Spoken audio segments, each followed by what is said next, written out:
저는 한남 뉴타운에서 유명한 공인을 운영하고 있는 김윤숙입니다. 이 동네, 그러니까 오래 했었고 피가 13억 정도 했었다고. 네. 그렇다면 무허가도 13억이란 얘기잖아요. 네. 그죠? 그러니까 무허가가 현재 뭐 권리가액이 400만 원 정도 나왔던 게 최근에 나와서 제일 쌌던 게 8억이었고요. 현재 8억 5천이에요. 그러니까 지금 그거 말고 또 지금 싼 물건이 권리가액이 5억 7천 정도 나왔던 게 금액이 12억이에요. 근데 구분 다세대 25평 가는 건데 지금 6억 3천 정도 붙어 있는 거죠. 여기는 예를 들어서 지금 저희가 봤을 때는 5구역은 예를 들어서 한강 조망권만 해도 10억이라고 생각하고 있는 곳이거든요. 그러니까 여기에 일단 집으로 들어가면 3분의 2 정도가 한강 조망이 가능한 땅이에요. 제일 넓게 한강 쪽에 포진해 있는 데다가 땅이 완만해요. 그 다음에 너무 좋은 게 그 강변북로에서 약간 좀 밑으로 이렇게 쳐져 있어요. 그러고 나서 완만하게 들어가 있으니까 지하도 팔 필요도 없고 그 다음에 계단식으로 가면 얼마든지 건물을 올려서 다 뒤에서도 볼 수 있는 그런 구조이기 때문에 제일 위치적으로 지금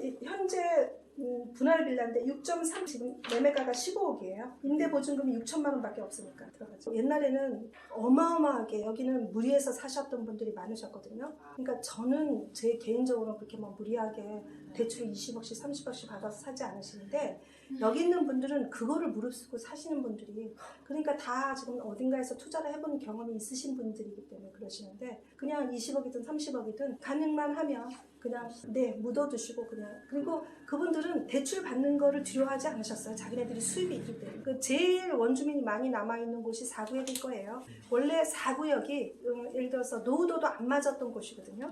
옛날에 이제 요 뒤에가 국방부가 있었잖아요. 그래서 군인들이라든가 그런 사람들이 여기가 많이 포진해 있었대요. 그래서 좀 대지 지분도 넓고 쪼개지는 것도 없고 여기는 한남 4구역은 쪼개진 게 7개밖에 없어요. 그래서 여기 오고 나서 분할이라는 걸 4구역에서 본 적이 없어요. 물건이 나온 적이 없어서. 아니요. 그러니까 예를 들어서 옥수동 금호동에서 계속 쪼개서 이쪽으로 왔잖아요. 네. 그래서 옥수동 금호동에서 쪼개고 나서 그 업자들이 한남 3구역에서 쪼개고 거기다 또 이제 동기구로 가서 막 쪼개는데 2003년 12월 30일 날 그게 이제 중단된 거죠. 그래서 일부에 있는 사람들은 뭐 지금 그래서 7개가 쪼개진 거고 분할이 없어요. 여기는 4구역. 그리고 원체 노후도가 안 맞았으니까 그래서 4구역은 사람들의 관심 밖에서 조금 벗어나 있었다고 할까? 그래서 그게 3구역에서 쪼갰던 사람이 가서 막 쪼개기 시작했는데 못하게 나가서 3구역이 제일 많고 그 다음에 5구역이고 나머지 지역은 조금밖에 없어요. 쪼개진 게. 그래서 뭐 일반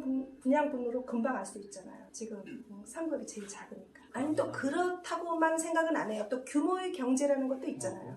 여기가 워낙에 10만 평 정도 되잖아요. 12만 평 정도 되는 땅이니까 3구역 자체가. 그러면 땅이 그만큼 크면 그 안에 초등학교도 들어갈 수 있고 공원도 들어갈 수 있고 주민들을 위한 편의시설 들어가고 또 비용도 공용으로 부담할 수 있고 그 자체 내에서 뭐든지 해결할 수 있는 시설이 거기에 다 들어간다는 뜻인 거잖아요. 그렇기 때문에 저쪽에 한남동 지구단위 계획구역이라고 적혀 있잖아요. 네, 있죠. 저기도 뭔가를 하려고 저기 지구단위 당연히 하려고 하죠. 여기가 지구단위 여기는 3조, 여기는 뭐 특별계획구역, 일반 상업지역 그게 돼 있잖아요. 그리고 뭐 여기도 다 한남사 특별계획구역 다 정해져 있기 때문에 요 빨간 선 안에 있는 거는 거기 뭐 아파트만 짓는 건 아닐 테지만 어쨌거나 통닭받아지면 쌀 수도 있겠네. 아직까지 그렇지. 예를 들어서 이 도로를 기반으로 이제 계획적으로 하기 위해서 여기 지구단위 계획 그리고 맨 처음에 목적이 이 지하를 뚫어서 여기 도로를 다 연결할 그런 계획도 있었거든요. 그럼 여기가 지구단위 계획으로 잡혀있지 않으면 안 되니까 그렇게 했었던 건데 그런 계획이 도로 계획이라든가 이런 게 저기 서울시에서 계획을 할 때 구도를 옛날에는 지금 도시계획에 의해서 지금 도로를 먼저 예를 들어서 계획을 하고 건물을 그 위에 짓도록 그렇게 계획을 했던 거를 이제 박원순 시장이 오면서 예를 들어서 옛날 지형을 살려서 뭐 이렇게 바뀌어지니까 그러니까 새로운 도로를 개선할 도로 계획을 했던 게 전부 폐지되는 것들이 많았었거든요. 그러니까 그 안으로 터널을 통해서 저쪽으로 가는 그런 도로 계획도 다 폐지되고 연결도로가 많이 없어졌어요. 그래도 예를 들어서 한남대교를 통해서 이쪽으로 들어와서 이쪽으로 튀어주지 않으면 여기가 혼잡도가 너무 심할 테니까 어차피 지구단위 계획을 통해서 정비를 하기는 해야 되는 상황인 거죠. 지금 현재로는 보강초등학교가 있고요. 네. 현재로 봐서는 예를 들어서 신동아는 뭐 재개발 지역에서 포함됐으니까 재개발 지역에 포함되지 않은 아파트라고는 요거랑 요거밖에 없는 셈이죠. 여기는 주정복합이니까 좀 일반 서민들하고 사는 데랑 좀 다르고 큰 평수 수밖에 없거든요. 그러니까 오피스텔? 오피스텔.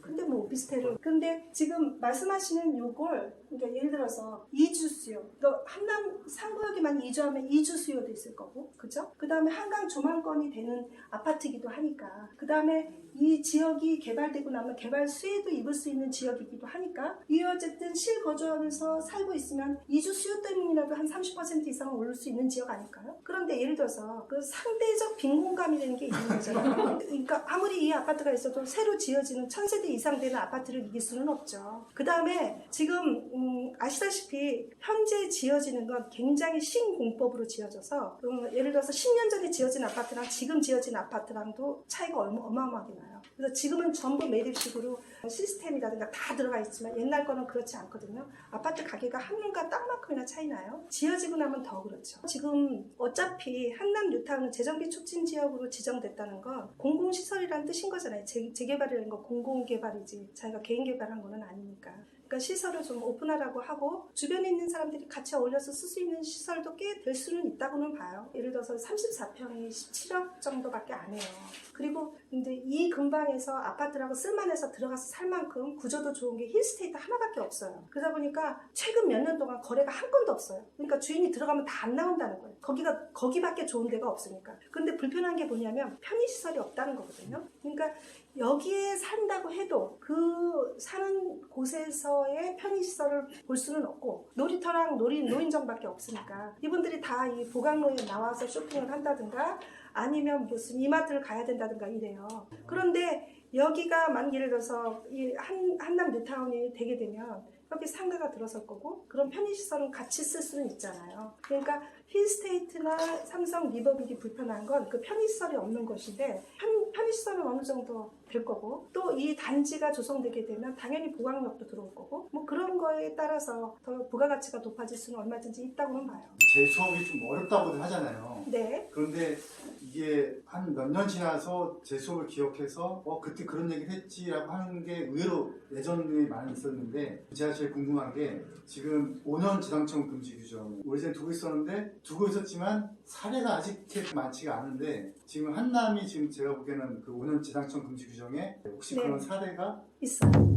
네. 제가 알기로는 한남 3구역은 8가구 정도가 네. 재당청 금지 규정에 걸려서 배정에서 제외됐어요. 그 그럼 현금 돈 받았어요? 그러면 네. 아까 우리가 이제 감정가 얼마 했잖아요. 네, 네. 만약에 예를 들어서 감정가가 10억이 났다. 그러면 피가 한참 12억에 거래됐다면 22억인데 네. 만약에 5년 지상청 금지에 걸려서 그러면 그 사람은 현금 청산 대상자가 되잖아요. 네. 그 현금 청산 대상자는 그러니까 저희가 아시다시피 저희가 미래의 아파트를 받는다는 것으로 현재 거래되는 금액보다 낮은 감정평가액으로 저희는 감수하고 감정평가를 받는 거잖아요. 그러니까 현금 청산 대상자는 다시 이 신청을 통해서 조금 구제받을 수는 있겠죠. 그러니까 현재 지금 받는 금액보다 조금 더 받을 수는 있겠지만 우리가 피를 붙여서 거래되는 그 금액만큼은 지급받을 수는 없게 되는 거잖아요.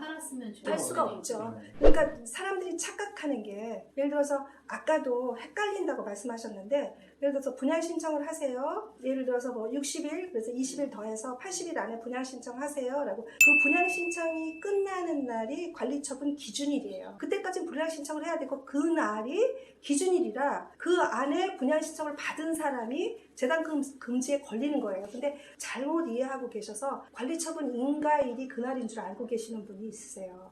그러니까 그거는 사업시행 인가 시점이었기 때문에 분양 신청하세요라고 이제 관리처분 기준일이라는 그런 전문적인 용어로 부르지는 않잖아요. 그러니까 모르고 있다가 관리처분 인가 때 그렇게 되는 줄 알고 내가 아직 배정이 확정된 게 아니니까 10억만 날라갔겠어요?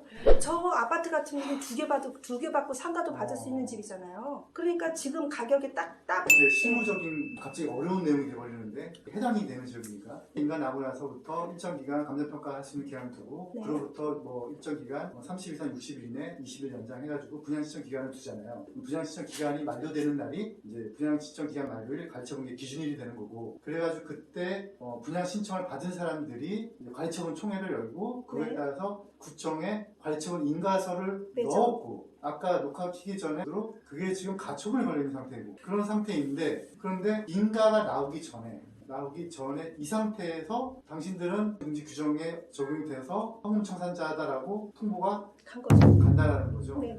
그러니까 인가때 가는 게 아니고 아니에요. 근데 그 사람들은 네. 어딘가에서 지금 당첨이 된 사실이 있는 거잖아요. 그렇죠. 근데 본인들이 그 5년 그걸 몰랐을까요? 그래서 그거를 관리처분, 그러니까 관리처분 인가, 관리처분 총회 뭐 그러니까 그 이런 기준점을 모르는 거죠. 관리처분 인가 때 그런 줄 알고 있다가 그 다음에 또 그런 것도 잘 모르고 가만히 계시다가 그냥 날벼락을 맞는 거죠. 통지서를 받고 그때서 알고서 너무 놀래서 그리고 어떤 일이 있었냐면 그러니까 분양 신청을 하세요라고 하고 이거는 그냥 시험 삼아 분양 신청을 하는 거니까 또 다시 할 거니까 그냥 염려하지 말고 넣으라고 하니까 그래서 이거 지나서 안 해.